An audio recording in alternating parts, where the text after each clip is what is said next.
Hi అండి, నమస్తే. నేను మీ భార్గవి. వెల్కమ్ బ్యాక్ టు అమ్మ చేతి వంట. ఇవాళ వీడియోలో ఒక సింపుల్ టేస్టీ రసం రెసిపీని చూపిద్దాం అనుకుంటున్నాను. ఇది మా స్పెషల్ రెసిపీ అనమాట.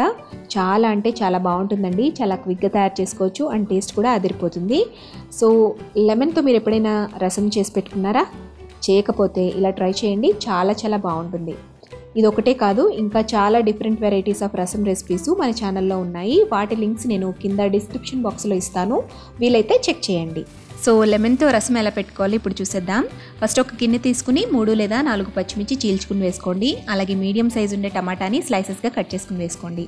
ఇందులో కొంచెం కరివేపాకు, కొంచెం కొత్తిమీర కాడల్ని ఇలా ముక్కలుగా చేసుకుని వేసుకోండి. ఇప్పుడు ఇందులో ఉడికించుకుని మెత్తగా మ్యాష్ చేసుకున్న 1/2 కప్పు కందిపప్పుని కూడా వేసుకోండి. ఇందులో రుచికి సరిపడా ఉప్పు వేసి ఒక చిన్న ముక్క బెల్లం ముక్కని కూడా యాడ్ చేసుకోండి. తర్వాత ఇందులోకి వాటర్ని యాడ్ చేసుకోవాలి. ఇక్కడ నేను 800 ml వాటర్ని యాడ్ చేస్తున్నాను. వాటర్ వేసిన తర్వాత ఒక 1/2 టీ స్పూన్ దాకా పసుపుని కూడా యాడ్ చేసుకోండి. ఇప్పుడు ఈ గిన్నెని స్టవ్ మీద పెట్టి మంటని మీడియం ఫ్లేమ్లో పెట్టి 10 నుండి 15 నిమిషాల పాటు బాగా మరిగించాలి. రసం ఎంత బాగా మరిగితే టేస్ట్ అంత బాగుంటుందన్నమాట. ఈలోపు ఒక 1/2 ఇంచు అల్లం ముక్కని, 1/2 టీ స్పూన్ మిరియాలని కూడా కచ్చపచ్చగా దంచుకుని పక్కన పెట్టుకోండి.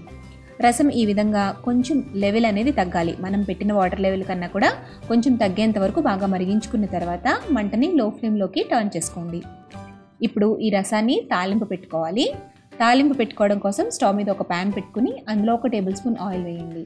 ఆయిల్ హీట్ అయిన తర్వాత 1/2 టీ స్పూన్ ఆవాలు, 1/2 టీ స్పూన్ జీలకర్ర, దంచి పెట్టుకున్న అల్లం మిరియాల పొడిని కూడా వేసుకోండి. అలాగే ఒక ఎండుమిర్చి, కొద్దిగా ఇంగువ, ఒక 1/2 టీ స్పూన్ దాకా ఇంగువని కూడా వేసి తాలింపుని కొంచెం ఫ్రై చేయండి.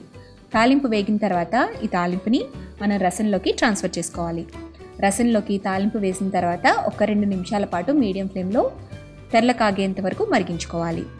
ఇలా మరిగిన తర్వాత మనం స్టవ్ ఆఫ్ చేసేసుకోవచ్చు. మరీ ఎక్కువసేపు మరిగించాల్సిన అవసరం లేదండి తాలింపు వేసిన తర్వాత. సో ఇప్పుడు స్టవ్ ఆఫ్ చేసేసుకుని దీన్ని పక్కకు దించేసుకోండి. రసాన్ని పక్కకు దించుకున్న వెంటనే ఇందులోకి లెమన్ రసాన్ని యాడ్ చేసుకోవాలి. చిన్నదైతే ఒక నిమ్మకాయని యూస్ చేయండి, పెద్దదైతే ఒక 1/2 వరకు సరిపోతుంది. అంటే 1 టేబుల్ స్పూన్ దాకా నిమ్మరసాన్ని ఈ రసంలోకి యాడ్ చేసుకోవాలి. రసంలోకి నిమ్మరసాన్ని వేసేసిన తర్వాత అంతా కలిపేసి మూత పెట్టేసి ఒక 5 to 10 మినిట్స్ పాటు ఉంచండి. ఆ తర్వాత ఈ నిమ్మకాయతో చేసిన రసాన్ని సర్వ్ చేసుకోండి. అంతేనండి, చాలా చాలా సింపుల్గా తయారు చేసుకోవచ్చు అండ్ టేస్ట్ కూడా చాలా బాగుంటుంది. మీరు తప్పకుండా ఈ రెసిపీని ఇంట్లో ట్రై చేయండి. అలాగే మీకు ఎలా వచ్చింది అనేది నాకు కామెంట్ చేయండి. ఈ వీడియో నచ్చితే లైక్ చేసి, సబ్స్క్రైబ్ చేసి మీ ఫ్రెండ్స్తో, రిలేటివ్స్తో ఈ వీడియోని షేర్ చేయండి.